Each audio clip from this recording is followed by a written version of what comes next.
ಕೆಲವ್ರಿಗೆ IBS-D ಅಂತೀವಿ, loose motions ಜಾಸ್ತಿ ಆಗ್ತಾ ಇರುತ್ತೆ. ಅವರಿಗೆ ನಾವೇನು ಹೇಳ್ತೀವಿ, ಹಾಲು ಬೇಡ.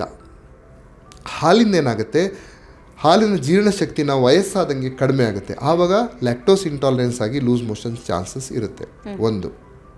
ಆಮೇಲೆ ಮೊಸರು ಒಳ್ಳೆಯದು IBS-ಗೆ. ಯಾಕೆ ಅಂತಂದರೆ ಮೊಸರಲ್ಲಿ ಒಳ್ಳೆ ಬ್ಯಾಕ್ಟೀರಿಯಾ ಇರುತ್ತೆ, ಪ್ರೋಬಯೋಟಿಕ್ಸ್. ಹಾಲಲ್ಲಿ ಇರಲ್ಲ, ಪ್ರೋಬಯೋಟಿಕ್ಸ್ ಇರುತ್ತೆ.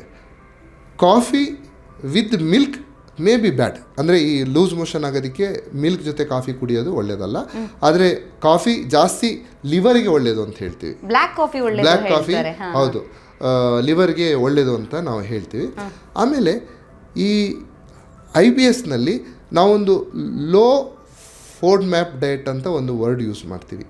ಈ ಲೋ ಫೋಡ್ ಮ್ಯಾಪ್, ಫ್ರಕ್ಟೋಸ್, ಆಲಿಗೋ, ಮಾನೋಸ್ಯಾಕ್ರೈಡ್ಸ್ ಅಂತ ಅದು ಕಡಿಮೆ ಇರಬೇಕು. ಇದು ಯಾವ ಫುಡ್ಡಲ್ಲಿ ಜಾಸ್ತಿ ಇರುತ್ತೆ ಅಂತ ತಿಳ್ಕೊಂಡ್ರೆ ಬೇರೆದನ್ನ ತಿನ್ಬೋದು. ಈಗ ಹಣ್ಣುಗಳಲ್ಲಿ ಈ ಸೇಬಲ್ಲಿ ಜಾಸ್ತಿ ಇರುತ್ತೆ, ಇದು ಸೇಬನ್ನ ಕಡಿಮೆ ಮಾಡಬೇಕು IBS ಇದ್ದವರು. ಈ ಗಾರ್ಲಿಕ್, ಆನಿಯನ್ನು, ಅದರಲ್ಲಿ ಇದು ಅದನ್ನು ಕಡಿಮೆ ಮಾಡಬೇಕು IBS ಇದ್ದವರು, ಆಯಿತಾ. ಆಮೇಲೆ ಕೆಲವು ಟೈಮು ಈ ಗೋಧಿ ತಗೊಳ್ಳೋದ್ರಿಂದ ಉಬ್ಬರ ಜಾಸ್ತಿ ಆಗುತ್ತೆ, ಗೋಧಿನ ಕಡಿಮೆ ಮಾಡಬೇಕು.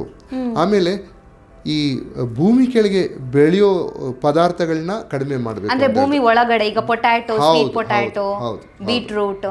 ಹೌದು. ಓಕೆ. ಯಾಕೆ ಡಾಕ್ಟರ್, ಅಂದ್ರೆ ಮಣ್ಣಲ್ಲಿ ಬೆಳೆಯೋ ಭೂಮಿ ಒಳಗಡೆಯಿಂದ ಬರುವಂತದ್ದು ಯಾಕೆ ಎಫೆಕ್ಟ್ ಆಗುತ್ತೆ? ಅದರಲ್ಲಿ they contain high FODMAP, fructose, oligosaccharides ಅಂತ ಇರುತ್ತೆ. ಅಂದ್ರೆ ಡಯಾಬಿಟಿಸ್ ಇದ್ದವರಿಗೆ ತಿನ್ನಬಾರ್ದು ಹೇಳ್ತಾರೆ ಯೂಶಲಿ, ಆ ತರ ಸ್ವೀಟ್ ಪೊಟ್ಯಾಟೊ ಎಲ್ಲ ಕಾರ್ಬೋಹೈಡ್ರೇಟ್ ಜಾಸ್ತಿ ಇರುತ್ತೆ. ಹಾಗಾಗಿ ಇದು IBS ಅಲ್ಲಿ ಒಳ್ಳೇದಲ್ಲ ಅಂತ ಅದನ್ನ ಅವಾಯ್ಡ್ ಮಾಡೋದಕ್ಕೆ ಹೇಳ್ತಾರೆ ಇದನ್ನ.